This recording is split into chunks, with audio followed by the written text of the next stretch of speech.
कौन सा वह क्षण दिया जो प्राण में अनुराग बांधे, कौन सा वह बल दिया अनुराग में भी आग बांधे, कौन सा साहस दिया जो भूमि के भी भाग बांधे, भूमि भागों के मुकुट पर मुस्कुराता त्याग बांधे। मेरे प्रिय बंधुओं, देवियों व सज्जनों, ये 4 पंक्तियां हमें बहुत कुछ सिखा सकती हैं, बहुत कुछ बता सकती हैं, लेकिन समझना स्वयं को पड़ेगा। मृत्यु जीवन बन सकती है, ऐसा अधिकार परमात्मा ने आपको दिया है। लेकिन लोग कहते हैं ना जाने भगवान की कृपा हम पर कब होगी, कब इन झंझटों से छुटकारा मिलेगा, कब हम अपनी मर्जी के मुताबिक जी सकेंगे। महासूत्र कहता है परमात्मा तो हर पल बरस रहा है, उसकी कृपा हर दिन बरसती है। रोज सुनते हो ना, एक ही बात रोज कहता हूं कि आज बहुत बड़ा पावन काल रहेगा। ध्यान से सुनिए, मौसम बदलते हैं, तरह तरह के मौसम आते जाते रहते हैं, लेकिन मेघ सदा आसमान को घेरे रहते हैं। और आपको बता दूं, मेघ आषाढ़ का इंतजार नहीं करते, बादल सावन भादों की प्रतीक्षा नहीं करते। मेघ तो कभी भी धरती को गीला कर सकते हैं, धरती मां की प्यास कभी भी बुझा देते हैं। बस प्यास चाहिए। मूलभूत बात यह है कि प्यास चाहिए। जिस दिन कोई व्यक्ति अपने हृदय के पट खोल देता है, उसी दिन न केवल परमात्मा की कृपा बरसने लगती है, बल्कि परमात्मा ही भीतर प्रवेश कर जाता है। कोई अपना एक कदम आगे बढ़ाता है तो परमात्मा 1000 कदम उसकी तरफ बढ़ा देता है। आपको बता दूं, बाधा कोई दूसरा नहीं, इंसान स्वयं होता है। खुद इंसान बाधा है। जरा सोचो, हर दिन सूर्य नारायण उदय होते हैं, सबके लिए सूर्य देव प्रकट होते हैं, लेकिन यदि कोई अपने घर के द्वार ही बंद करके बैठा रहेगा तो इसमें सूर्य देवता की क्या गलती है। सूर्य नारायण तो स्वयं प्रवेश करते हैं, उन्हें कहकर नहीं बुलाना पड़ता और कुछ करना भी नहीं पड़ता। बस जो दरवाजों का अवरोध है उसे हटाना पड़ता है। इसलिए महासूत्र कहता है कि तुम बस बीच से हट जाओ। उस करुणा निधान की कृपा तो हर पल बरस रही है, क्योंकि वह तो करुणा का सागर है। वहां किसी बात की कोई कमी ही नहीं है। आज एक बहन निर्मला कह रही थी कि मैं घर परिवार के झंझटों से ऊपर उठना चाहती हूँ, पाठ पूजा भी करती हूँ, सारे व्रत नियम भी जितने हो सकते हैं कर लेती हूँ, हर साल तीर्थ यात्रा भी जाती हूँ, कथा भागवत भी सुनती हूँ और कभी कभी दान धर्म भी करती हूँ, लेकिन न जाने क्यों मन की बेचैनी दूर होने का नाम नहीं लेती। जब इस बहन का फोन आया तब मैं किसी काम में था। मैंने उसे कहा कि आज का वीडियो सुन लेना। देखिए, जो संसार में डूबा है वो बेचैनी में ही रहेगा। दूसरी बात यह है कि बहन निर्मला कोई अकेली नहीं है। यहां अधिकांश लोग ज्यादा समय बेचैनी में जीते हैं, लेकिन कोई कारण ढूंढने की कोशिश नहीं करता कि आखिरकार ये मन क्यों बेचैनी पैदा करता है। ध्यान से सुनिए बात को। किसी न किसी कारण मानो शरीर में ताप आ गया, कहने का मतलब बुखार हो गया। तो बुखार कोई बीमारी नहीं है। बुखार तो केवल इस बात की सूचना देता है कि शरीर में कोई ना कोई गड़बड़ हो चुकी है। बुखार तो सिम्टम्स हैं। बुखार तो मात्र इस बात का सूचक है कि शरीर के किसी भी हिस्से में कोई गड़बड़ हुई है।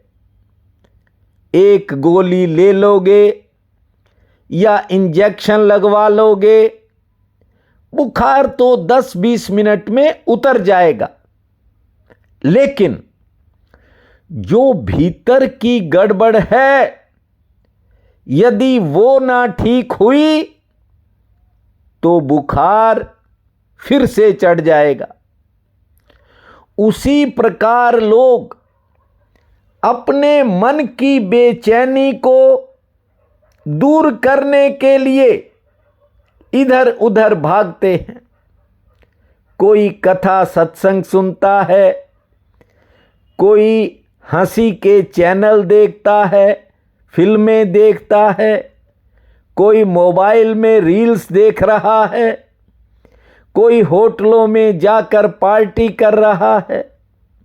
मेरे कहने का मतलब, जिसे जो अच्छा लगता है वो कर लेता है, लेकिन जैसे बुखार की गोली खा लेने से बुखार उतर जाता है, ठीक वैसे ही इंसान इधर उधर कुछ कामों में जाकर अपना समय पास करता है। कहने का मतलब उस समस्या को भुलाने की कोशिश करता है, लेकिन थोड़े समय बाद फिर बेचैनी महसूस करता है, क्योंकि समस्या तो वहीं की वहीं है। जैसे गोली लेने से बुखार उतर गया, ठीक वैसे ही इंसान इधर उधर जाकर थोड़ा टाइम पास कर लेता है, लेकिन समस्या यानी बेचैनी वहीं की वहीं रहती है। इसलिए आज आपको बेचैनी के कारण भी बता रहा हूं और सदा के लिए दूर भगाने का रास्ता भी सुझा रहा हूं। बड़ा कीमती सूत्र है, इसलिए थोड़ा ध्यान से सुनिए। निज धर्म कहता है, जो किसी दूसरे को मिला है वह तुम्हें कभी नहीं मिलेगा, और जो तुम्हें मिला है वो किसी दूसरे को कभी नहीं मिलेगा। बस ये छोटी सी बात अपने भीतर बैठा लीजिए, क्योंकि उस विधाता ने सबका अलग भाग्य लिखा है। सबकी अपनी किस्मत है, लेकिन ना समझ इंसान अपनी जिंदगी दूसरों से मुकाबला करने में ही गुजार देता है। इंसान पड़ोसी के मकान को देखकर भीतर उदासी ले आता है।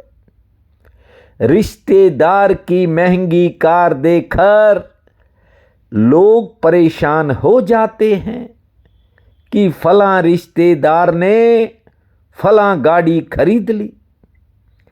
किसी दूसरे का बच्चा परीक्षा में ज्यादा अंक ले आए, टॉपर आ जाए, तो मां बाप अपने ही बच्चे को बुरा भला कह देते हैं। किसी को बड़ा ओहदा मिल जाए या यूं कहो कोई बड़ा पद मिल जाए तो उसके करीबी बेवजह बेचैन हो उठते हैं, और किसी की लॉटरी लग जाए तो पूरा मोहल्ला अपने को छोटा महसूस करने लगता है। यहां लोग दूसरों से मुकाबला कर रहे हैं। लोग दूसरों की कामयाबी को देखकर खुद को ही कम समझने लगते हैं, छोटा आंकने लगते हैं। ये बेचैनी के बड़े कारण हैं।